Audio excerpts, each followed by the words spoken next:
You were never supposed to hear this. There's a reason no map ever marked that road again, and there's a reason the records were burned, but not before one clerk made a copy. This is the story of what happens when a family trades God for blood, when kindness is the costume, and murder is the ritual. Tennessee, 1804. A farm just outside what's now called Dead Man's Hollow. No graves, no trials. Just vanished travelers, and a name that locals still refuse to say out loud after dark. Tonight, we say it. But be warned, this isn't just history. It's a mirror. And once you see what's behind it, you'll never unsee it again. The first whisper came in the form of a letter, torn at the edge, stained with wax, and older than any ink should survive. It was found behind a false panel in the courthouse of Roane County, Tennessee, sealed behind bricks that hadn't been touched since the War of 1812. Inside were testimonies, names, diagrams, and something else, a personal journal, written by a sheriff who never returned from his final investigation. The entries were crisp at first, professional, detached. But halfway through, something changed. You can hear the madness leaking into his script. The last legible line simply read, "They smile when they kill you, because they think it saves your soul." This journal is the key to a place known only in whispers as the Cradle. It was the name locals gave to the Harden family's secluded acreage, a place known for generosity, healing, and unmatched hospitality, but where over 40 travelers disappeared in less than 2 years. No bodies, no blood, just belongings left in neat piles near fences, roads, or barns, always folded, always undisturbed, always cold. And every time, the Hardens had an answer. Too perfect, too kind, too rehearsed. You see, the truth hides not in chaos, but in precision. And here, on this blood-soaked land dressed up as Christian charity, a method was born. One designed to cleanse the wicked by making everyone wicked first. Now ask yourself, how many good people would you kill to save your soul? This is not a murder story. This is a system, and it's older than America itself. The Hardens weren't monsters, at least not in the way you imagine. No snarling beasts, no bloodied axes. They were devout, respectable, feared only in the way holy men are feared, because of what they know. Ezekiel Harden was the town's spiritual backbone. 6'3", deep voice, a man who never smiled with his mouth, only with his eyes, cold and still, like pond water in winter. They called him a lay preacher, but in reality, he was the law, in a county where God's word was louder than any judge's gavel. He led prayers, baptized babies, gave sermons about fire and salvation that made men cry in public. He walked with a Bible in one hand, and something far older in the other. Temperance, his wife, was even more beloved. Healer, midwife. She knew herbs that could stop pain, or stop a heart. The sick crawled to her, the desperate worshipped her. And their 3 children? They were perfect. Mercy. The angelic daughter, polite, soft-spoken, always with a basket of baked goods for neighbors. Caleb, strong as an ox, offering to plow fields for widows without asking anything in return. Josiah, quiet, educated, the one who read scripture and corrected school teachers when they misquoted it. To the town of Harrow Creek, the Harden family were living saints. But that was the point. Because the most effective mask is virtue. Behind that mask, a different gospel was preached, not in church, but in the cellar, where the light never reached, where no hymns were sung, where visitors walked in, but never walked back out. We're taught to think of evil as chaos, but the truth? True evil is structured. It has rules, rituals, doctrine, and the Hardens followed them perfectly. Each missing traveler wasn't random.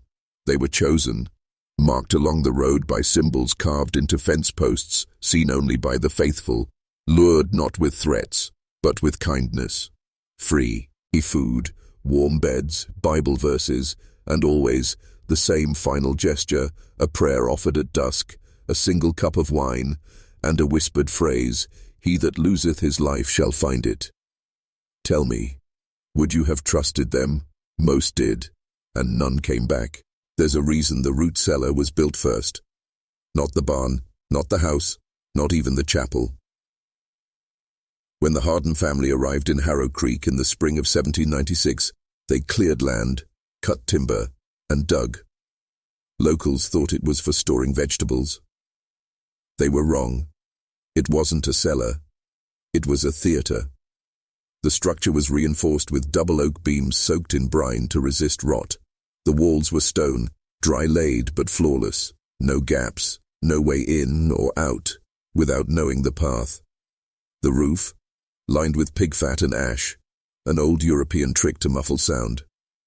No screams ever escaped that room, and above it, a wooden cross mounted on the barn wall, visible from the road, a beacon. The Hardens said it was for spiritual protection. It was actually a marker for those who followed the same doctrine. You see, the Hardens weren't alone. That's the part no one ever tells. This wasn't a family of killers. It was a chapter. One branch of a network that stretched through the Appalachian frontier like a spiderweb woven in sermons and sealed with sacrament. They called themselves the Founders, men and women who believed God had given them a sacred duty to purge the weak, the wandering, the impure, and build a stronger nation beneath the ashes. The Harden farm was a cradle, a site of cleansing and instruction, a place where travelers weren't just killed, they were tested. Their letters were read, their dreams were examined. Sometimes they were offered a choice. Most never passed. The cellar held 3 rooms. The White Room, where prayers were whispered over paralyzed guests. The Iron Room, where questions were asked and flesh was proof of loyalty. The Quiet Room, always last, always cold. It smelled of mint and copper, and no one who entered it was ever seen again. You might be wondering how no one in the town noticed. They did, but only once. The boy's name was Elijah Beck. He followed a traveler's dog that had escaped the cellar. He made it back to town trembling, crying, clothes torn. He said he saw a man tied upside down, hands missing, blood in jars. He said Temperance Harden smiled at him and told him it was God's work. By morning, Elijah had hanged himself in the church steeple, and not a soul in Harrow Creek ever asked about the cellar again. They weren't the only ones buried on that farm, but they were the only ones still moving. It started in the autumn of 1799. A harsh winter was coming early. The crops failed. The streams dried. And the Hardens? They didn't panic. They prepared. You see, what the Founders feared most wasn't famine. It was forgetting. Their teachings had to endure, even if the flesh did not. So they made a vow. No child would be buried with breath still in them. The ceremony was called the dusting. 6 children, all under the age of 10, were chosen by lot. Each one blindfolded. Each one fed a mixture of nightshade, chalk, and clove. Their hearts slowed. Their skin grayed. But death did not take them. Not fully. They were buried in shallow graves in the East Orchard, face down, arms crossed, with a bell tied to one ankle. And every night, the bells rang, not loud, not frantic, just a soft rhythmic tinkling under the roots, like lullabies sung from beneath the soil. By spring, townsfolk whispered of children seen near the edge of the trees, pale, dirt-streaked, heads tilted too far. One woman said she saw a girl with a stitched mouth watching her from the branches. She moved like a puppet, stiff, slow, jerking with the wind. The woman moved west within the week. The Hardens never denied it. In fact, they named the orchard the Field of Lessons. They said the children were sacred, touched by God, purged of sin, and patient in the waiting. Visitors to the farm reported hearing soft giggles in the rafters, or tiny handprints pressed against their window panes in the morning frost. And sometimes, they'd wake to find dirt in their mouths. A few brave men dug up the orchard. They found 6 coffins, all empty, but inside each one, a carved message scratched in the lid, written backward in a child's hand. "Tell mother I remember." You'd think it would smell like rot, but they say the tunnels beneath the Harden farm smelled of lavender and something else, something metallic, like pennies soaked in perfume. The entrance was hidden in the root cellar, behind a false wall lined with pickling jars. Inside one jar, a baby's hand clutching a copper coin. That was the key. Turn the hand clockwise. The wall creaked open, and beyond it, a staircase carved into clay, slick with moisture and covered in sigils drawn in lamb's blood. Symbols no theologian could translate, not Roman, not Hebrew, not even pagan, just wrong. The deeper they descended, the warmer it got. One man who made it to the bottom described it as a womb of silence where breath had weight. He said time didn't move right down there, that he blinked once and lost 3 days. At the base of the tunnel, a chamber, octagonal, lined with 7 stone beds. Each bed held a body, but none of them were dead. They were breathing. Their mouths sewn shut with horsehair, eyes open but milky, staring at the ceiling. The bodies pulsed like lungs, slow, steady. Above them, carved into the stone ceiling, "Let them wait until she weeps." She, not God, not Mary, just she. Some said it referred to the matriarch of the Hardens, grandmother Allura, the one who founded the farm. Others claimed it meant something older, deeper, a presence bound to the land long before settlers came. But here's the strangest part. Each of the 7 bodies matched a missing townsfolk, even ones who disappeared decades apart. A child from 1765, a preacher from 1782, a midwife from 1797. All preserved, all alive, all waiting. One investigator claimed he saw one of the bodies twitch, then grin. And then it whispered through its sewn lips, "When she cries, we rise." He never made it back up the stairs. They found his journal beside the baby's hand, in the pickling jar. Its final entry. The lavender isn't to calm the dead, it's to keep the living from screaming. At the end of the eastern tunnel, past the veined walls and the breathing dirt, there's a door made of bone, not carved, not built, grown. It pulses faintly like a heartbeat. The investigators who touched it said it felt warm, wet, alive. It doesn't open with a key or force. It opens with silence. No one knows how long you must wait. Minutes, hours. One man sat in front of it for 3 days, unmoving, his tongue cut out and laid neatly at the base. Only then did it open. Beyond it lies what the locals now call the chapel with no God. It isn't a room, it's a void that pretends to be one. The light in there doesn't behave, shadows fall upward, blood runs across the ceiling, footsteps echo before you take them. There's no altar, but there's something that used to be. The floor is stained in the shape of a perfect circle, blackened by fire and rimmed with teeth. Not human teeth, not animal. Too many roots, too many cracks. No pews, no priest. Only rows of hollow wooden chairs, each facing a mirror nailed to the opposite wall, and in each mirror, yourself, aged beyond reason, your own face, sagging and distant, staring back at you. Your mouth opens in the reflection, but you don't remember speaking, and then it speaks. We all come to worship. Some just don't know what they're kneeling for. The sound doesn't come from your reflection. It comes from the ceiling, which is now breathing.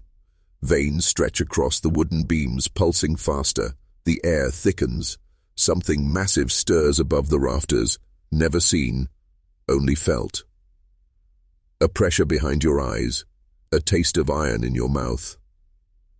A line burned into the wall behind the mirrors begins to glow.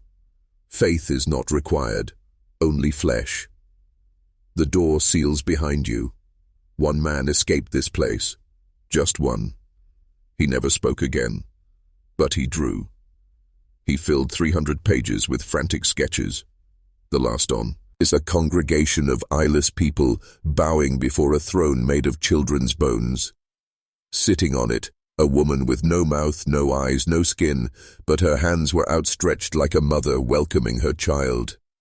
She was weeping. The town records say Allura Denslow was 9 years old when she vanished. A sweet girl, braided hair, always carrying her doll, stitched together from her mother's dress and her father's old glove. She disappeared on a warm spring morning in 1832, just after sunrise, while walking the family goats down to the lower pasture. She was never seen again, except she was, by someone who should have never seen her. His name was Father Michael Clay, a missionary sent to Harker's Hollow in 1847, 15 years after Allura vanished. On his third day in town, he claimed to have found a dining room deep underground, behind the chapel with no god. He had followed the scent of flowers, lilies and poppies, he said, until it changed to the copper stench of blood and rot.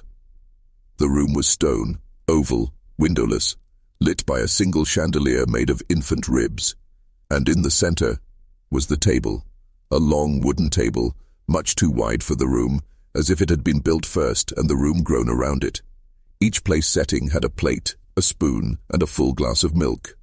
Every plate was empty, except one. At the far end of the table sat a little girl. She wore a white dress, black shoes, and a grin too wide for her face. Her eyes were glassy, like doll eyes, and her skin was stretched, like old paper wrapped too tight. She was eating, but not food. Hair. Bundles of tangled, rotting hair, some blonde, some grey, some still knotted with scalp, lifted from her plate and curled into her mouth.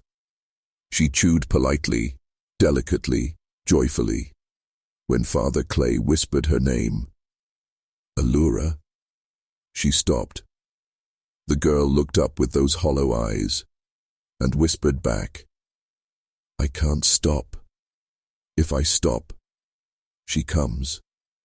Father Clay turned to run, but the door behind him had vanished.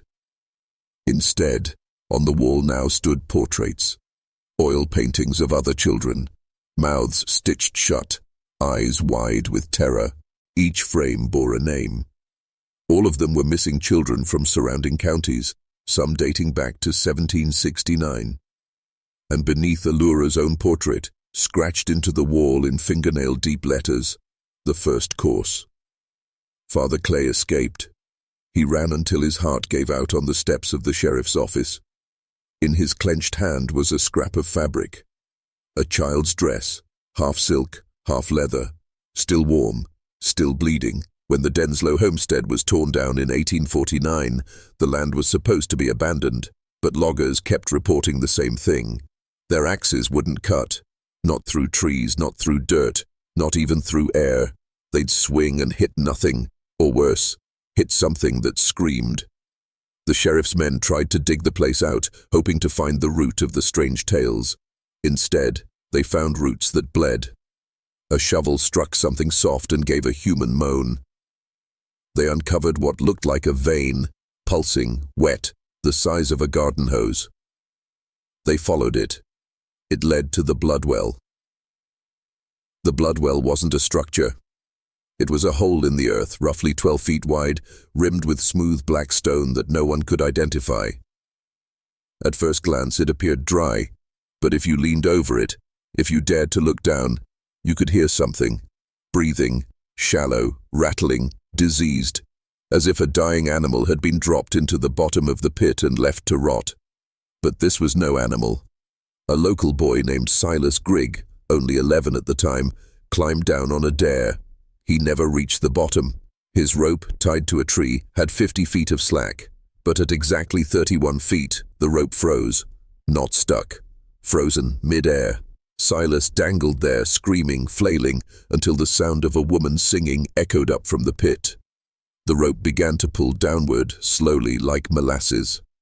Silas's last words before the rope snapped, "She's got the girl's face, but it's inside out." His body was never recovered, but something came back up. A tongue, 9 inches long, covered in moss and lichen, landed at the feet of the sheriff. It was still twitching. The sheriff shot himself that night. And the well? They covered it. With stone, with chains, with prayers. Didn't matter. Every full moon, the stones sweat. And every spring, another child goes missing. In 1851, a traveling archaeologist named Ephraim Coyle arrived in the region with an old, brittle journal. It wasn't just any journal. It was leather-bound, written in a cipher so ancient that even biblical scholars had trouble parsing it. But Ephraim believed it contained directions to an ancient altar buried beneath Denslow Hollow. An altar not meant for men. Locals begged him to stay away from the site. The bloodwell still moaned at night, they said. The ground still moved if you whispered the wrong name. But Coyle was undeterred. He was convinced that God himself had been buried there long before the Bible had words for him. Not the God of the church, but a forgotten God, one who demanded blood, not belief. And he planned to wake him up. Ephraim assembled a crew of 6 men, armed with picks, shovels and lanterns blessed in 3 different religions. He was cautious. He knew what he was digging toward. They broke ground 50 feet from the sealed well. First, dirt, then clay, then something harder. Bone. A solid layer of bones fused together like concrete. But beneath it was worse. A stone mask, 10 feet tall, carved into the ground. Its eyes were hollow. Its teeth were human. The moment they uncovered the mask's full face, the earth shrieked. Every man heard it differently. One heard his dead mother calling his name. Another heard infants sobbing from under his skin. Ephraim. He heard hymns but sung backwards. Then came the shaking. The soil beneath them convulsed like it was alive. One man was pulled under, not swallowed, but absorbed. The others ran. Only Ephraim stayed. He fell to his knees. He prayed, not to be spared, but to be taken. They found him 3 days later, sitting in front of the mask. Eyes white, lips stitched shut with his own hair. When the doctor tried to pry his mouth open, a stream of beetles poured out. Ephraim died before sunrise. The mask? It's still there. And if you press your ear to the ground above it, you'll hear a heartbeat. It's not human.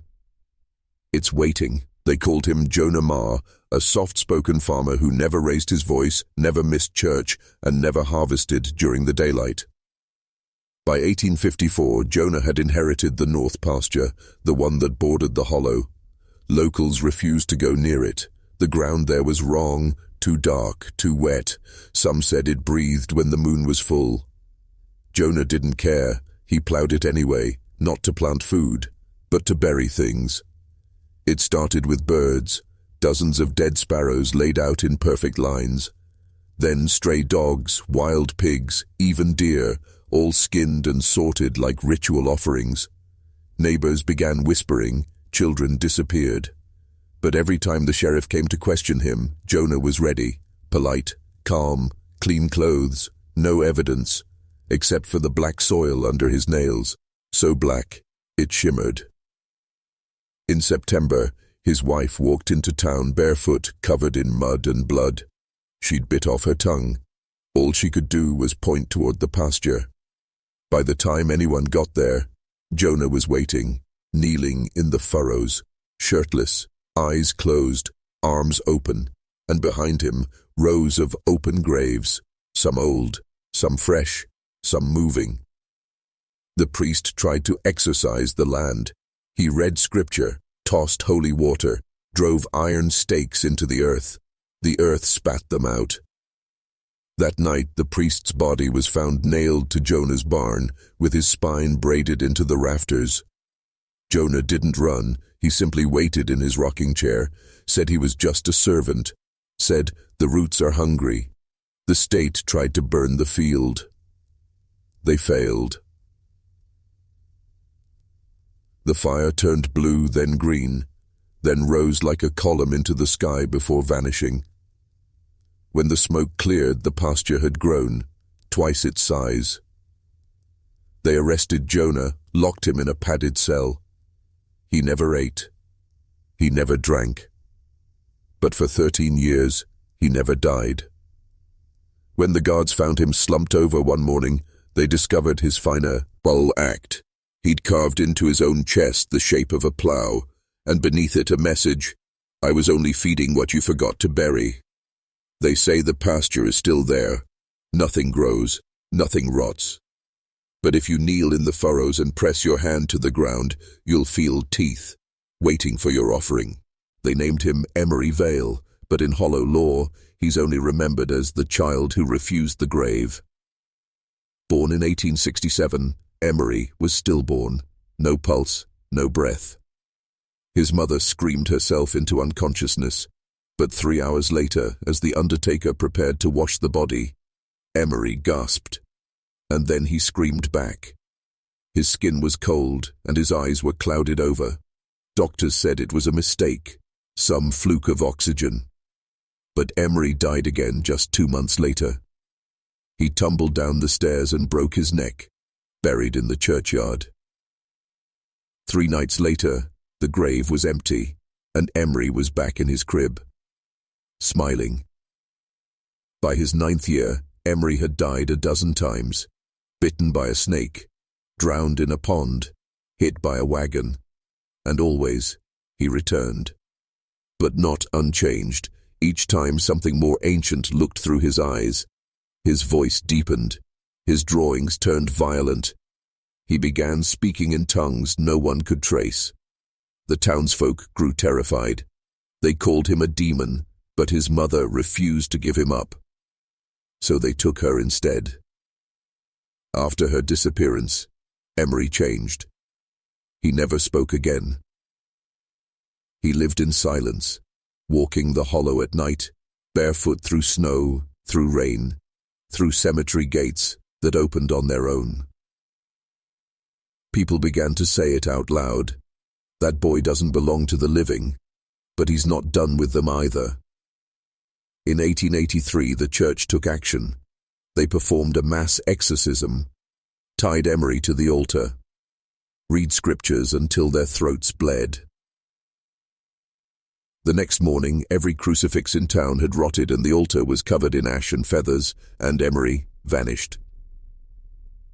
Over the years, reports surfaced, photos, letters, postcards from places where children vanished and graves turned up empty, each one marked with a symbol, a circle of thorns around a child's handprint.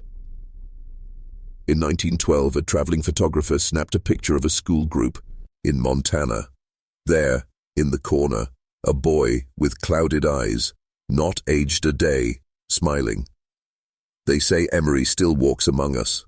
Each time he dies, he sheds a piece of what's left of being human. And one day, when he forgets what death even means, he won't need to return anymore. Because we'll go to him. They say it rang once, just once. Midnight, January 1st, 1850. There was no rope, no wind, and no one inside the chapel. Yet every ear within 20 miles heard it. A low, guttural clang that split the silence like a scream underwater. Cattle died, windows cracked, and every child born that night was blind. The bell was cast in 1846 from a strange black ore discovered beneath Hollow Ridge. Miners who dug it up spoke of whispers in the stone and shadows that moved against the lantern light. The church, desperate to impress a bishop passing through, forged it into a massive bell, inscribed with verses no one recognized. The blacksmith who carved them bled from the eyes for days, screaming that the letters writhed. No one took him seriously, until the bell rang itself. After that night, the church was abandoned. People stopped walking past it. Birds wouldn't nest on the steeple, and moss grew in the shape of faces along the stone walls. Eventually, they sealed it up. Iron boards, holy water. A priest stationed to sleep on the steps. He didn't last a week. He was found in the woods with his tongue removed and placed neatly in his left shoe. But here's where it gets darker. The bell was not alone. It was part of a set. 7 bells, each buried in separate corners of America, all forged from the same ore, all silent, until one rings, and when it does, the others listen. In 1921, a family of spiritualists tried to remove the bell. They said it could be dismantled through ritual fire and prayer.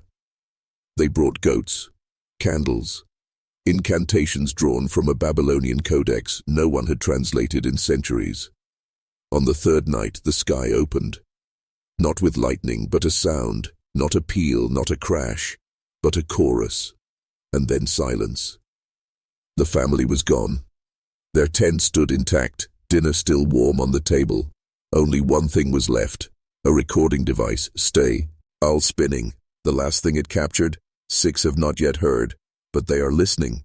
To this day the bell remains sealed, but locals say if you walk by Grackle Church at midnight and press your ear to the ground, you'll hear the other 6 bells humming back.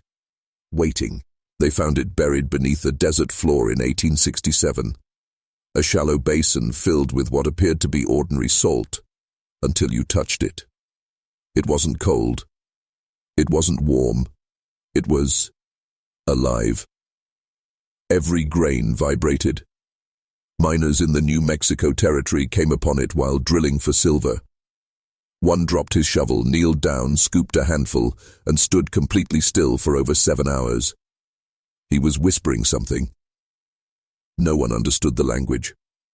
When he finally blinked and turned around, his pupils were pure white.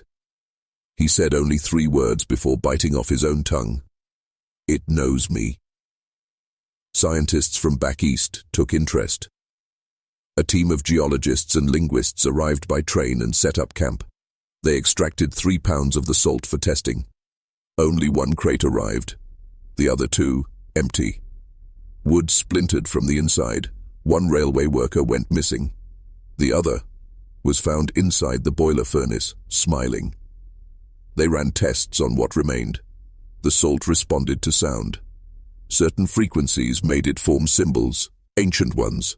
Some believed it was reacting to language. Others said it was mimicking thought. A Navajo elder was brought in. He took 1 look at the salt and refused to step inside the tent.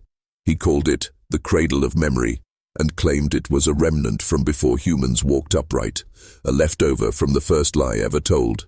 Things worsened quickly. One night, the entire camp went dark. The record player, left spinning with classical music, began to distort. The strings stretched. The notes melted into a low, insectile clicking. When the sun rose, every single man was asleep. Standing upright, salt poured from their mouths, and in the basin where the salt had been, a perfect spiral carved deep into the earth. It wasn't there before. At its center, a black stone, shaped like an ear. They say the salt was collected and buried again, this time deeper, under concrete and holy chains. No one has gone back. But if you find yourself in the Sonoran Desert on a windless night, put your ear to the sand. You may hear it. I remember your voice. Say something new. There was once a schoolhouse in northern Maine, surrounded by fog, forest, and forgotten families. Gothic School, established in 1882, welcomed children of all ages. But by 1895, only 1 teacher remained, and no one remembered enrolling their children. Every morning she'd arrive to find her classroom already filled. The children sat silently, neatly dressed, smiling, but never blinking. They always handed in perfect papers, every letter flawless, every sentence eerily mature. The teacher, Miss Harriet Bell, was patient and kind. She assumed they were simply gifted, until she discovered the names on the homework didn't match any records. And the ink, it wasn't ink, it was blood. One night Harriet stayed late to correct essays. A storm rattled the windows. The lanterns flickered. She reached for a paper titled, "My Birth in the Dark Between Pages," and as she read the first line, her hands began to bleed. "I was written by fire and folded into skin." She dropped the paper, but it kept writing itself. Words slithered across it like worms, rearranging, composing, screaming. That night, she tried to leave. The door had no handle. The windows were gone. All that remained was the blackboard, and on it, one phrase written over and over, "She sees us now." When the townspeople forced their way into the school days later, they found it completely empty. Except for one thing, the desks. All were filled with lifelike paper dolls, each posed mid-lesson, each with tiny twitching hands. In Miss Bell's chair was a figure made of torn textbooks. Its face was pressed together with dried tears. A name tag hung from its neck. Harriet. They burned the school to the ground, or thought they did. It reappears every 7 years exactly as it was, and if you open the front door, the bell rings. The students turn, and a tiny voice asks, "Did you bring more paper, Abim?" Say if you write a name on a blank page inside Gothic school, that person will soon forget how to speak, then how to think. Then they become part of the class. In 1904, a railroad worker named Finch Willoughby vanished from his post near Gallows Point Station in rural Pennsylvania.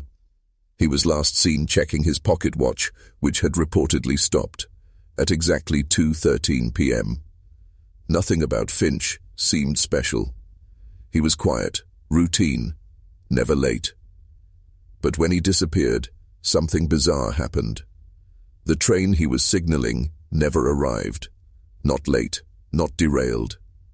It simply ceased to exist, along with every passenger manifest, track record, and telegraph report attached to it. Even the timetable in the conductor's hands was suddenly blank. Local papers wrote it off as an accounting error. Until it happened again. 7 years later, same station, same time. A different man, Elijah Carr, was walking across the platform when his wristwatch shattered, not cracked, exploded. Seconds later, a tremor struck. All clocks within a 6-mile radius stopped at 2:13 p.m. And in the sky, a frozen shape hung above the station like a glass sphere refracting 1,000 possible futures. Witnesses claimed they could see themselves inside it. One man swore he saw his daughter drowning, another, his unborn son, aging in reverse. Then, as suddenly as it came, it vanished. When investigators returned to the signal tower, they found a note in Finch Willoughby's handwriting, dated 13 years in the future. "I did it once by accident. I did it twice out of desperation. But this third time, I do it to keep her alive. Do not look for me. Time is still watching." The letter was signed with a thumbprint, but it was made of mercury. To this day, every 13th of September, the air near Gallows Point thickens. Birdsong ceases, and every clock, mechanical or digital, begins ticking backward for precisely 13 seconds. Locals call it the reverse toll. Those who stay too close during the toll say they can hear something, not a sound, but a feeling, like 1,000 unseen clocks adjusting their gears inside your bones. They say Finch Willoughby is still alive, not in 1 year, but in 3 at once. And if you stand beneath the signal tower at the exact moment of reversal, you'll see a man appear briefly in the shadows. He's not older, not younger, just paused. And if you call his name, he will slowly look at you and whisper, "What year is it this time?" There's a house in Black Veil Parish, Louisiana, that no one talks about anymore. Not because they're scared, but because the house itself seems to listen. It's called Room 9, even though it was never part of a hotel. Just a crumbling manor at the edge of the bayou, swallowed by vines and rot. Locals say the room wasn't built. It appeared one night, between 2 walls that had once been solid brick. No windows, no lights, just a perfectly square room. And if you stood in it long enough, you could feel it breathe. The first to notice was a housekeeper named Mara Bell, hired to clean the estate after its owner, a retired mortician, vanished inside without a trace. She entered Room 9 and described it like standing inside a lung. Each breath she took was answered by something deeper, a long, slow exhale from the walls behind her. She turned and fled, but the room's door had moved 6 inches to the left.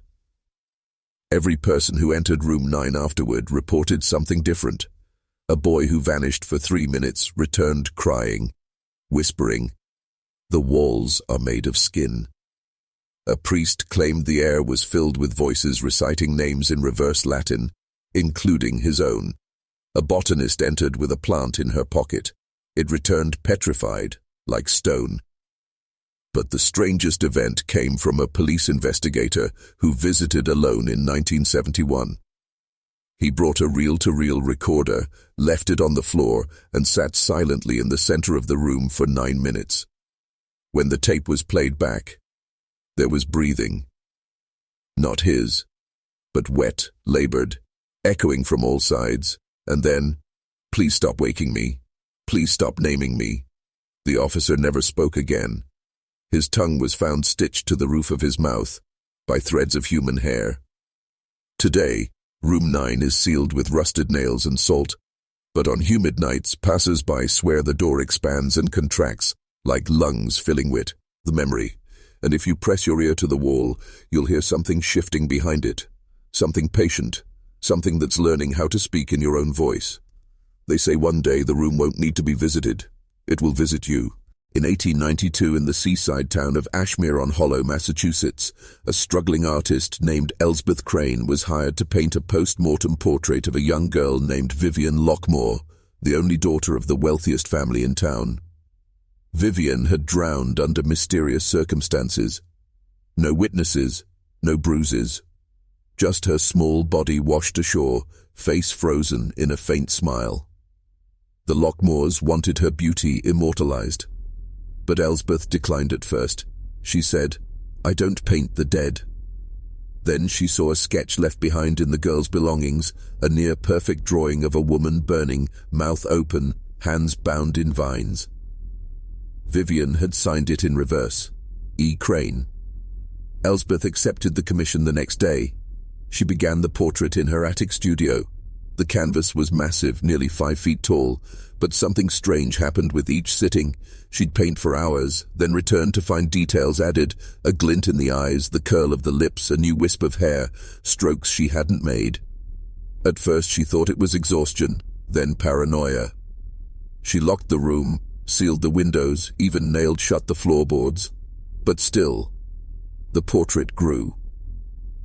3 weeks in, Vivian's painted eyes began to follow her, and the smile was no longer peaceful. It was knowing, triumphant, worse. Elsbeth found her own reflection fading in the mirror. Slowly, over days, her face blurred. Until one morning, there was no reflection at all. Just the canvas behind her, where the painted girl now wore Elsbeth's signature red scarf. The final night, screams were heard from her studio. When neighbors broke in, they found the portrait hanging perfectly. Vivian, now fully realized, wearing Elsbeth's face. And Elsbeth, gone. No body, only a trail of paint footprints leading into the canvas and stopping. Today, the painting hangs in a locked gallery at the Ashmere Maritime Museum. Curators report its eyes change direction each season. Some claim they've seen fog collect inside the frame, and once, a fingerprint on the inside of the glass. Visitors who stare too long begin to dream of drowning, of being painted from the inside out, and every year on Vivian's birthday, the museum receives a single package, a fresh brush, dipped in blood. In 1854, a lighthouse known as Ashmouth Beacon stood on a crumbling cliff off the coast of Maine. It wasn't marked on most maps. Sailors only knew it by its warning: if you hear the bell, turn back or sink. Unlike other lighthouses, Ashmouth had no foghorn. Instead, it housed a massive iron bell suspended by chains from the rafters. Locals called it the Widow's Bell, not because it warned of danger, but because it called ships to it. According to the journals of lighthouse keeper Jonas Whitlock, the bell had never once been struck by hand. It would swing on windless nights, tolling with no breeze, no movement, just a deep bone-rattling hum. Jonas wrote, "The bell knows sorrow. It sings for the souls it wants to keep." In October of 1854, a British merchant vessel named the Hallowmere ignored warnings and attempted passage near Ashmouth during a storm. It never reached shore. Days later, Jonas found pieces of the ship's mast washed up, along with a sealed letter in a girl's handwriting. It read, "He said I'd ring the bell myself, and now I understand. Tell Mama I am still here, just deeper than before." Jonas began to unravel. He claimed the bell whispered names to him in the night, not in words but in memories, faces of long-dead friends, the touch of his mother's hand, the sobs of his lost fiancée. He covered the bell in thick tar, hoping to silence it, but the tar boiled off. The townsfolk sent men to dismantle the bell, but as they touched its chains, their skin blistered and eyes rolled back. 3 fell into seizures, screaming a single word, "Below." Eventually they sealed the lighthouse. But the bell still rang, sometimes just once at 3:33 a.m., other times for hours, echoing across the sea even on calm, clear nights. In 1979, paranormal researchers broke into the abandoned beacon. They brought cameras, recorders, equipment. None of it worked. Only one recording survived, a low, grinding tone followed by a child's voice humming a lullaby, then whispering. "He's inside now. The bell is never empty." The lighthouse collapsed 3 months later during a quake. But boaters say if you drift too close to where it once stood, you'll hear the sound of a bell underwater. And worse, you'll feel it vibrating in your chest, as if your ribs are being tuned. In 1881, deep in the mountains of Vermont, there lived a recluse named Elijah Crane, known by locals as the doll-maker of Black Hollow. He didn't speak much, didn't sell his dolls. He simply made them, hundreds of them, each one terrifyingly lifelike. But they weren't made of wood, cloth, or porcelain. They were made with bone. According to county records, Elijah had once been a dentist, brilliant, respected, until the night he lost his license for pulling the teeth of a 7-year-old girl without her consent. He claimed she had too many voices inside her mouth, and if he didn't extract them, they'd keep crawling out. He was institutionalized for a year. When he returned, he moved to a crumbling cabin and never practiced again. But something else began. Hikers first spotted the dolls nailed to trees along the Black Hollow Trail, each with open mouths and rows of real human teeth. Some smiled, some screamed. One was found holding a tiny jawbone, the teeth still coated in red enamel paint. In 1883, a group of boys went missing during the spring thaw. They were found in a circle in the woods, not dead, but silent, frozen, and completely unresponsive. Each had a doll tied to their chest. Each doll's teeth matched the child exactly. Elijah was arrested but released. No proof, no confession. He returned to his cabin. But the sheriff's deputy who led the search would later claim, "We didn't find his tools, but we found a chair bolted to the floor and scratch marks on the ceiling." Decades later, after Elijah's death, his cabin was torn down. Beneath the floorboards were 42 small boxes, each labeled by year. Inside were clumps of human hair, dozens of baby teeth, and notes. "She won't scream again. I built her new. The mouth must never lie." Today, hikers still claim to see dolls deep in the woods. Some even report hearing tiny footsteps behind or feel something tug at their shoestrings. The most chilling account comes from a park ranger in 2004 who got lost after sunset. He said, "I followed the sound of wind chimes. But it wasn't metal, it was clicking teeth. And then I saw her, a doll, walking. Her mouth opened, and inside was something trying to climb out." In 1907, construction began on a 3-story Victorian home in Weybridge, Connecticut, for a wealthy widow named Lenora Whitaker. The architect James Wolcott designed it from blueprints Lenora had sketched herself, dozens of rooms, spiral staircases, hidden parlors. But there was something off. The blueprints contained no exits, no front door, no back door, no mention of how one entered or left. Just an endless chain of interiors. Workers joked it was the House of Echoes. Some said it was built not to be lived in, but to trap something inside. Others said it was meant to never let something out. When construction was nearly finished, Walcott vanished. His tools were found on the second-floor landing. Fresh sawdust, still warm coffee, but no sign of him. A few days later, his dog showed up howling at the property line, its paws torn and bleeding, as if it had run through the walls. The house was never listed, never sold. It just sat there, breathing. Over the next 2 decades, 12 people went missing in the woods behind the property. All hikers. All last seen near Weybridge. All believed to have passed the house at twilight. In 1931, a group of teenage boys dared each other to sneak inside. Only one returned. He was found 3 days later, barefoot and shaking in a neighbor's barn. He had aged, wrinkles, graying hair. His fingernails were worn down to blood. All he could say was, "The halls kept changing." I walked through a fireplace and came out a bookshelf. I found a window with no glass, and when I looked out, I saw myself looking in. In 1978, the state ordered the house to be demolished, but when the crew arrived, they couldn't find it. The lot was there, but no house, just grass, just quiet, just the sound of footsteps moving beneath the earth. Locals say if you stand on the lot after midnight and whisper, "Lenora, I'm home," you will feel a doorknob in your palm, one that wasn't there a second before, and if you turn it, you'll never feel the outside air again. In 1891, the town of Elbridge Hollow, Maine, was shaken by the birth of a child who never cried. Born during a thunderstorm that cracked the church steeple in two, her name was Mara Quinn. She didn't speak until she was 4, and when she did, it wasn't in words. She pointed to the window, and a murder of crows swooped down from the trees, circling the house like smoke. Then she began to write, but not with ink, with feathers.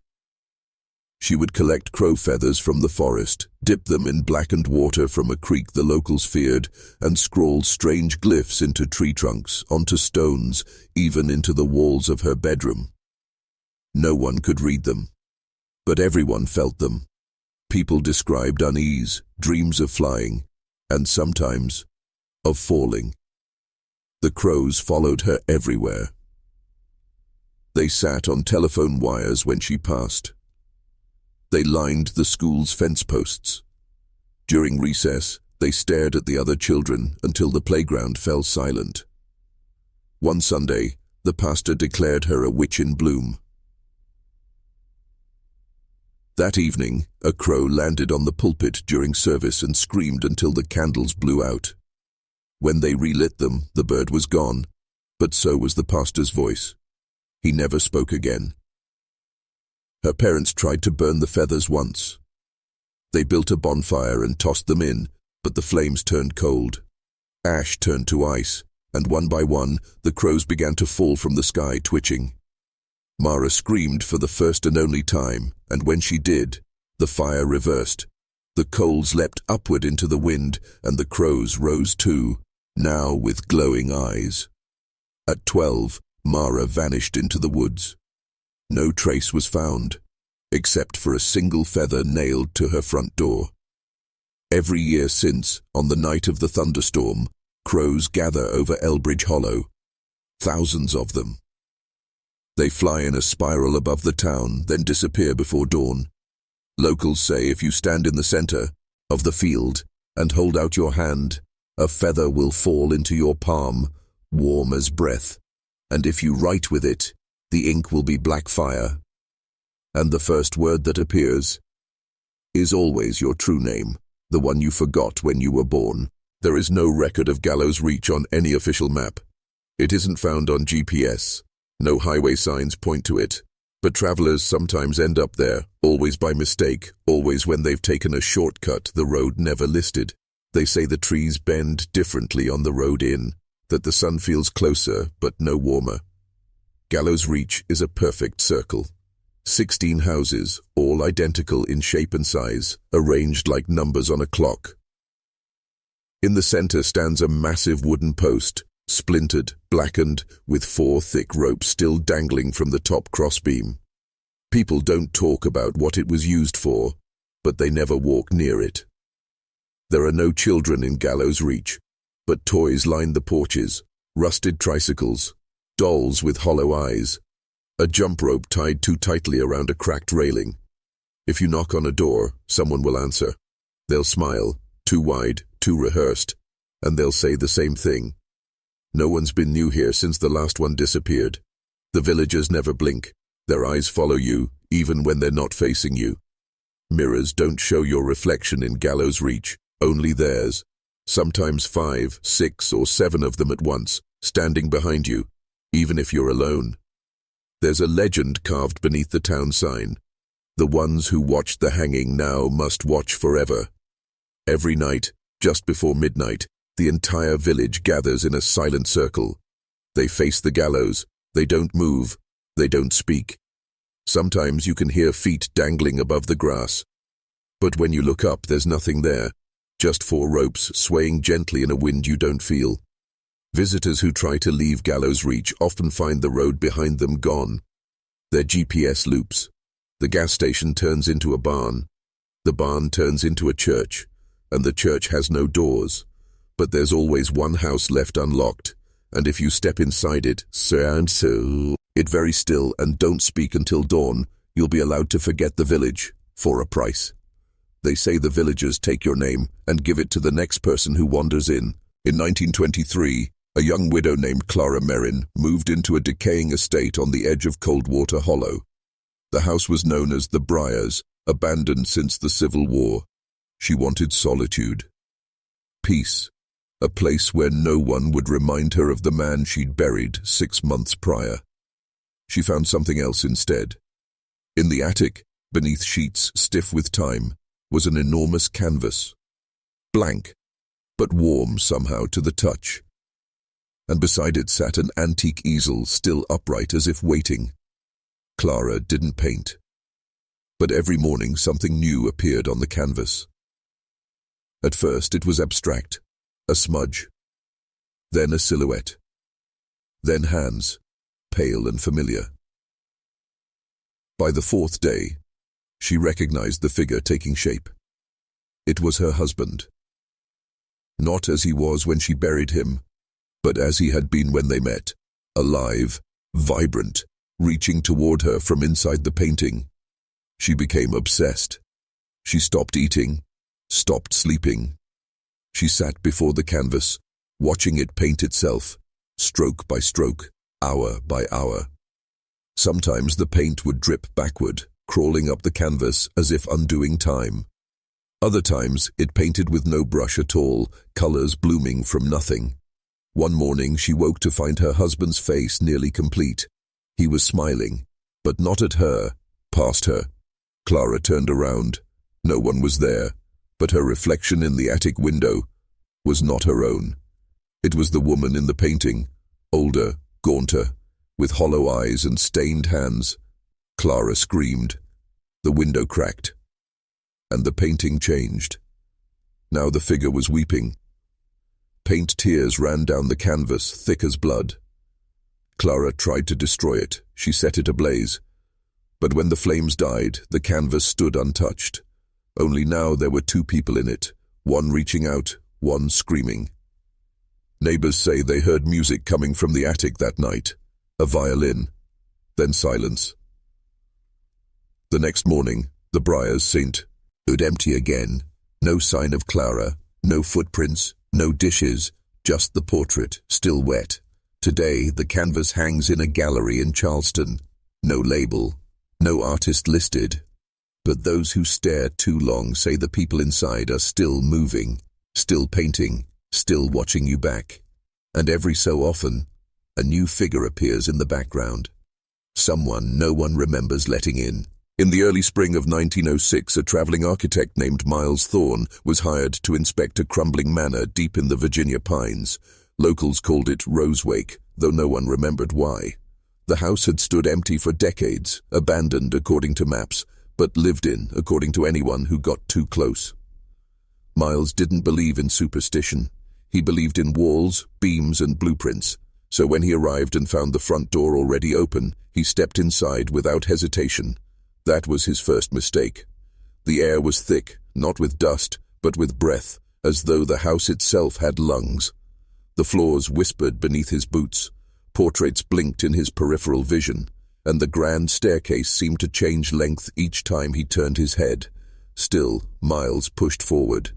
He began sketching, measuring, cataloguing details. But something strange happened when he put pen to paper. The house changed. He'd sketch a fireplace, then return to find it had grown. He'd note a cracked mirror, then see it replaced with his reflection, smiling, when he wasn't. He stayed the night to document it all. At 2:17 a.m., the house spoke. Not in words, in memories. He dreamed of a woman he'd never met, a red dress, a silver comb, the sound of water in the walls. He awoke with that comb clutched in his hand. It was cold and dripping. He packed his bags to leave. But the house had no front door anymore. Only stairs, spiraling down, into the basement. He descended. He found rooms that didn't exist on his plans. A nursery filled with bones, a ballroom lit by chandeliers that reflected no light, and a mirror with a version of himself that wouldn't stop grinning. In the final room he found a table, upon it, a journal. His journal, filled with entries he hadn't written yet. They spoke of doors that breathe, of wallpaper that listens, of a house that dreams eerie night of the person it wants to keep. And Miles was already part of the dream. 3 months later, another architect was sent to inspect Rosewake. He found the blueprints updated, far more detailed than ever before. With a new wing, labeled Thorn's Room, the door was locked. But behind it, someone was scribbling, a pencil scratching across paper, never stopping. No one lives in Rosewake today. But sometimes, late at night, passing cars see a man at the upstairs window, drawing, and if you listen closely, you'll hear the floorboards whisper your name. Because the house has seen you now, and tonight, it dreams of you. In the village of Greyhaven, hidden between fog-wrapped hills and the slow bend of the Marrow River, there stands a clock tower. Not tall, not grand, just wrong. Locals call it the turnabout, because it doesn't keep time. It rewinds it. The tower has no gears, no hands, just a circle of obsidian with numbers that shift when you're not looking.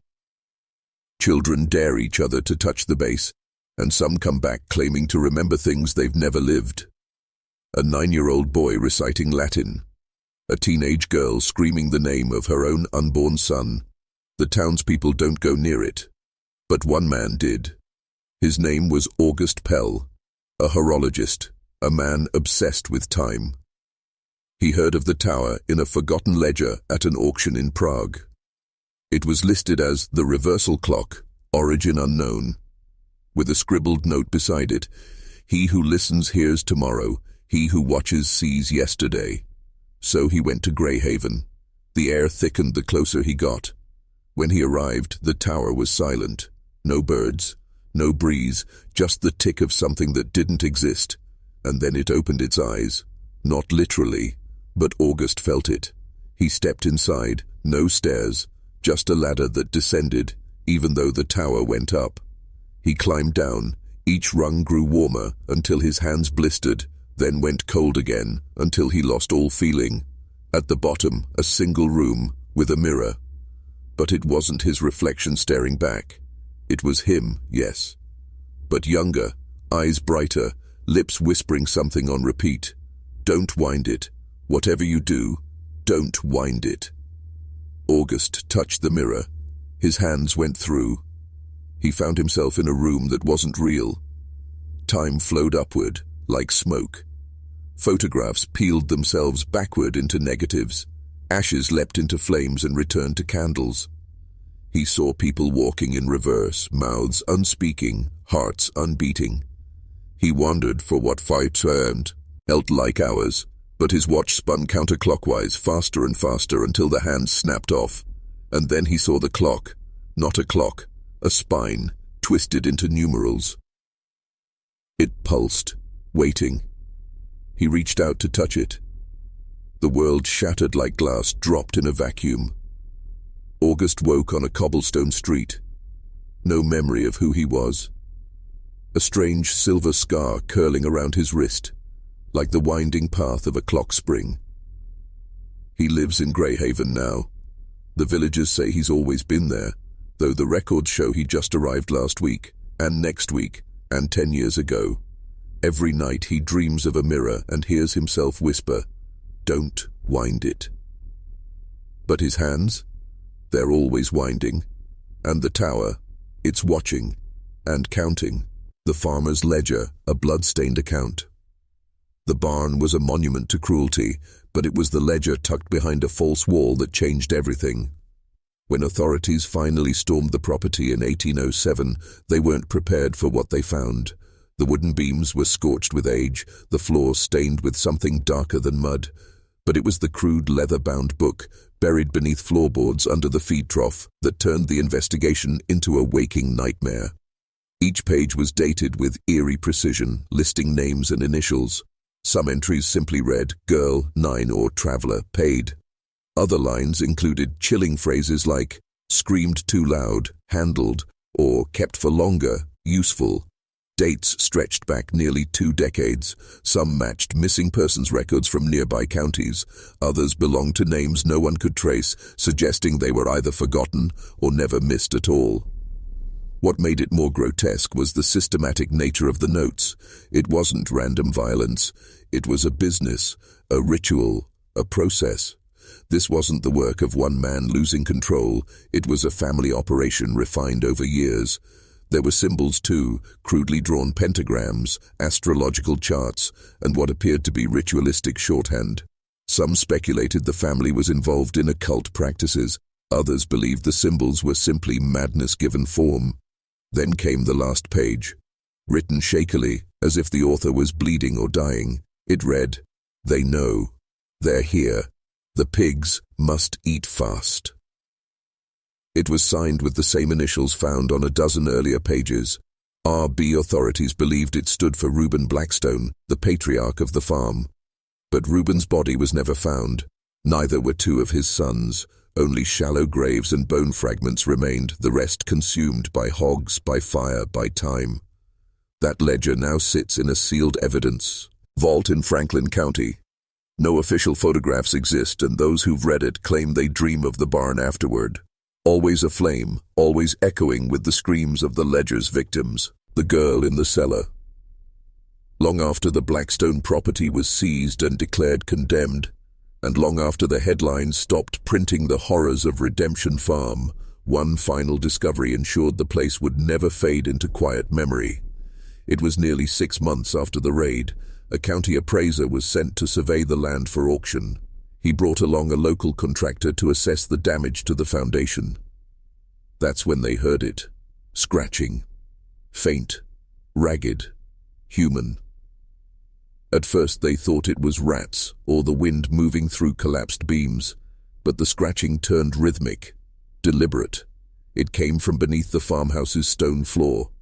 Hidden beneath years of dirt and soot, they uncovered a trapdoor bolted shut from the outside. The wood was swollen, rotted in places, but it gave way with enough force. What they found beneath would be burned into their memories forever. A narrow staircase led to a root cellar. Only this one had been converted. Chains bolted into the walls. A mattress soaked with mildew. A single bowl and spoon. And in the far corner, curled in rags, was a girl. She was no older than 15. Her hair was matted, her eyes hollow. She didn't scream. She didn't run. She just looked at them, expressionless. When they reached for her, she flinched but didn't speak. Medical examiners later said she was mute from trauma, malnourished, likely kept there for years.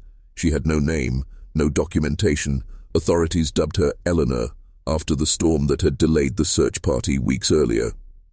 What Eleanor did have was a small doll she clutched with both hands, a ragged thing with mismatched button eyes. Sewn into its back, using red thread, were the initials EB.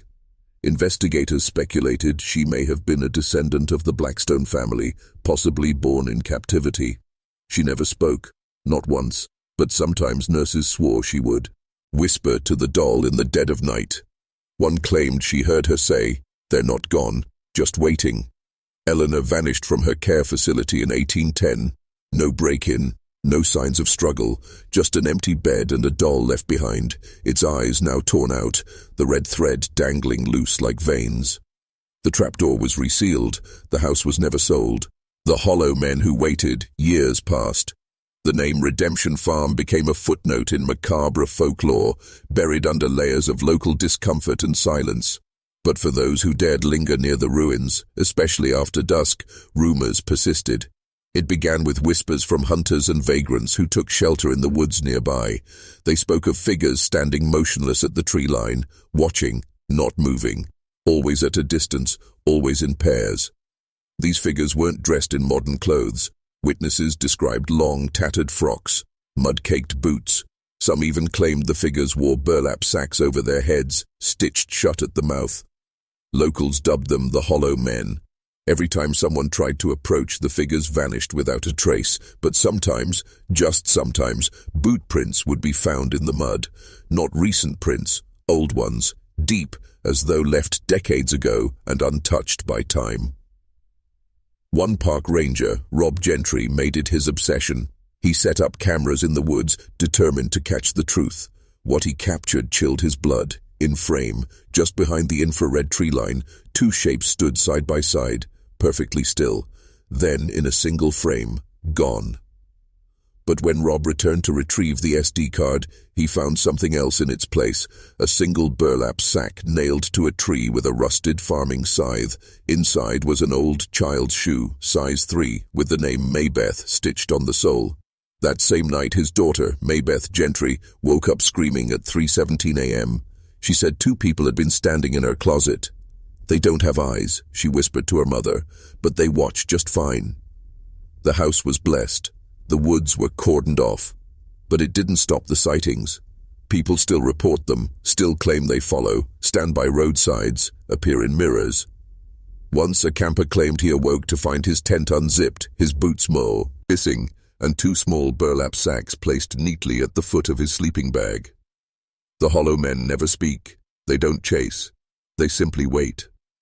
Some believe they are the lost souls of the girls who perished at Redemption.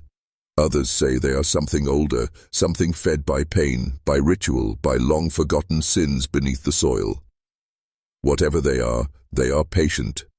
And they have never stopped watching. The interview that was never aired. In 1978, a local journalist named Delia Harmon began a quiet investigation into the ruins of Redemption Farm for a public television special. Her premise was simple: forgotten history, hidden cruelty, and a chance to finally bring peace to the unacknowledged victims. She interviewed aging townsfolk, combed through hospital records, and even unearthed blueprints of the original farmhouse. But what she found during a late-night interview with an anonymous former orderly from the Redemption facility changed everything. The man, face obscured, voice distorted, confessed on camera that the fire was not an accident. It was a purge, a deliberate act carried out to cover something beneath the farm, something the state had quietly sanctioned and the town had agreed to forget. There were tunnels, the man whispered, not for escape, for rituals. They said it was part of a behavioral correction experiment, but I saw things in those tunnels that no science could ever explain. He spoke of makeshift altars, strange bone arrangements, and a wooden door deep underground that no one was allowed to open. It had symbols scorched into it, symbols that hummed when touched. Delia sat frozen as he described the final week before the fire. "The girls started changing," he said, speaking in perfect unison, chanting phrases in languages I'd never heard. They scratched circles into their walls with their fingernails, each one identical, and then they stopped eating, just stood in rows in the courtyard for hours, eyes rolled back, smiling. When she asked why no one intervened, he responded flatly, "They told us not to interfere, that the experiment was progressing. Delia promised to air the interview. She never got the chance. 2 days before the episode was scheduled for release, she vanished. Her car was found parked at the edge of the Redemptio, in ruins, keys still in the ignition, driver's door open. Her purse and camera were both missing. The raw interview footage was recovered, but every frame of the man's confession had been erased. Not corrupted, not glitched, erased. Black screen and silence. On the tape's audio track, only one sentence remained. A whisper. No more light for the forgotten. Her disappearance was never solved. The episode never aired. And those who still ask too many questions about redemption, they don't get answers. They get watched. The ritual that repeats itself. Every year on the anniversary of the fire, May 13th, something strange is reported at the overgrown remains of Redemption Farm. Locals speak of hearing children laughing in the distance, not playfully, mockingly, as if unseen eyes are watching from behind the trees. Sometimes a soft metallic ringing drifts through the forest, like a dinner bell from a long-abandoned kitchen. Other times, people report glimpses of young girls in ash-covered dresses, standing silently at the tree line, hands clasped, heads tilted, before vanishing into the fog. But most disturbing is what happens to those who try to enter the grounds after midnight on that date. Multiple independent reports from the 1980s to as recently as 2021 describe the same chilling phenomenon, people waking up outside the ruins with no memory of how they got there, shirts torn, fingernails caked with soil, symbols etched into their arms, no bruises, no cuts, just marks, almost ritualistic in appearance. When shown photos, some marks match those once found carved into the girls' bedroom walls. One man, an amateur historian named Julian Marks, camped overnight near the ruins with motion sensor cameras in 1998. He vanished for 12 hours, only to be found asleep in a fetal position beneath the collapsed roof of the chapel. His cameras were shattered. When interviewed afterward, he simply said, "She called to me. She said the door must never open." Authorities dismissed it as psychosis brought on by isolation. But he never returned to Redemption. He never spoke publicly again. Locals whisper that every year the ritual continues, not by hand but by presence, that the energy of the place, soaked in decades of suffering, hunger, and forgotten souls, demands remembrance. Some believe the girls are still there, not in body, but in essence, that what they channeled during those fins, old days wasn't madness but something far older, something waiting for someone to finish what was started. And as each year passes, the signs grow clearer, the visions more vivid, the symbols more precise. Because some doors once opened, never truly close. The missing page in the ledger. In 2022, a retired archivist named Eleanor Brigham from Savannah uncovered something strange while cataloging municipal records for digital preservation. Tucked behind a water-damaged deed in a forgotten box labeled Agricultural Permits, 1890s, she found a ledger page, unsigned, unnumbered, and seemingly out of place. It contained a list of 12 names, all female, all between the ages of 9 and 15. None of them appeared in state records, not as orphans, not as adoptees, not in any census. But one name was familiar, S. Eloise Gray. The same name scratched into the floorboards beneath the Redemption Farm dormitory. The same name that had never been officially tied to any known person. What followed the list chilled Eleanor to the bone. A hand-scrawled note in faded brown ink, clearly added after the page was filled. Confirmed, prepared, sealed in the offering room. One was taken back. She screamed until her throat opened. Archivists dismissed it as unrelated, a prank, a piece of unrelated fiction tucked into old records. But Eleanor wasn't convinced. She began corresponding with local historical societies and eventually connected with a former FBI forensic linguist who analyzed the handwriting. His conclusion? The handwriting was an exact match to a Reverend Horace W. Fallow, a fire and brimstone preacher who disappeared under suspicion of ritualistic child abuse in rural Mississippi in the late 1880s. His last known location, Eastern Georgia, spring of 1892, the year before the Redemption Farm fire. There was no record of him ever leaving Georgia, no death certificate, no grave, no sightings, until now.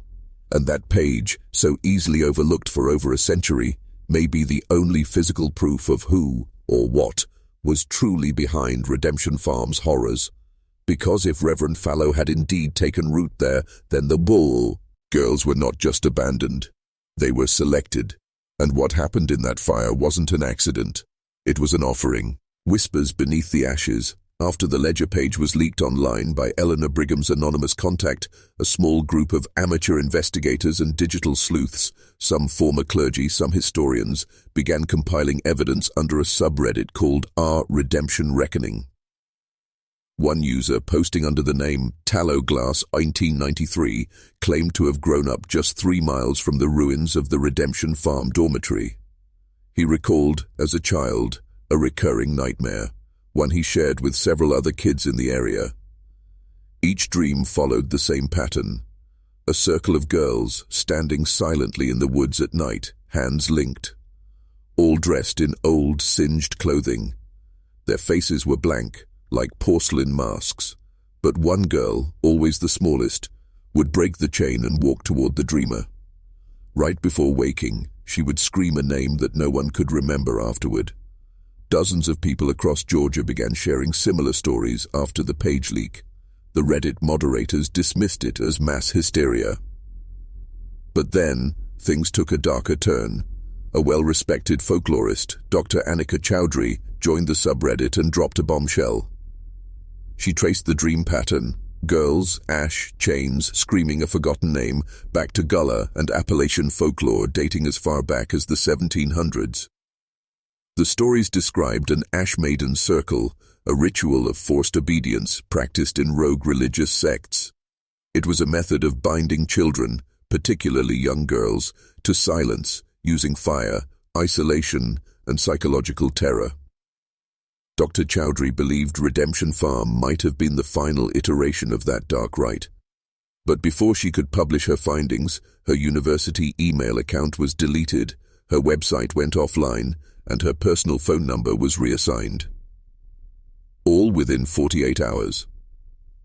When a journalist from the Atlanta Courier reached out to confirm her whereabouts, the only message received was an automated reply. Thank you for contacting the Department of Archives. Dr. Anika Chowdhury is on indefinite sabbatical. No further information is available. It was signed off by a person who no longer worked at the university. And just like the children in the ledger, she vanished, the name in the smoke. By the time local authorities finally agreed to reopen the site of Redemption Farm for investigation in 2022, nothing remained of the dormitory but foundations choked with vine and soot, and a single rusted plaque that read, "Obedience is the path to redemption." No bodies were ever officially recovered. The fire of 1893 was still classified as an accidental combustion, possibly a kitchen spark, possibly lightning. But the walls had held too many secrets for too long, and the smoke that once drifted above the fields of Wilcox County still carried something unsettled, a weight. Journalist Eleanor Brigham, despite threats and being shadow banned from several platforms, published her investigation in a self-funded documentary titled Ashes of the Redeemed. It was immediately flagged for sensitive content, age-restricted and demonetized, but still, it spread. Former residents of the area began speaking up. One elderly woman who was just 5 years old when the fire occurred said her grandmother used to burn salt and coal at the windows on every March 12th, the anniversary of the blaze. When asked why, she simply whispered, "So they don't knock." But the final and most disturbing revelation came from a forensic audio analyst. He'd enhanced the surviving tape of Eleanor's interview with Sister Callista, the nun who spoke in hushed riddles before dying of a sudden heart attack. At the end of the tape, right after the sister says, "They tried to make her disappear, but she's still calling," there was a whisper, barely audible. Enhanced and isolated, it was a girl's voice, young, sharp, agonizing. It said, "Please tell them my name." And then, silence. That one line has haunted thousands who watched the film. It echoed on forums, Reddit, TikTok, even true crime podcasts. But the girl's name was never found in the ledger, never etched in any tombstone, never mentioned in any church record. Some say you can still hear her when the wind rattles the branches outside the ruins, when the air turns dry and the dogs refuse to bark. Just 3 words. The same 3 she begged someone, anyone, to carry for her. Please tell them. And maybe now, if you've heard her story, if you've read her silence and felt the wrongness that still lingers like smoke, maybe she won't be forgotten again.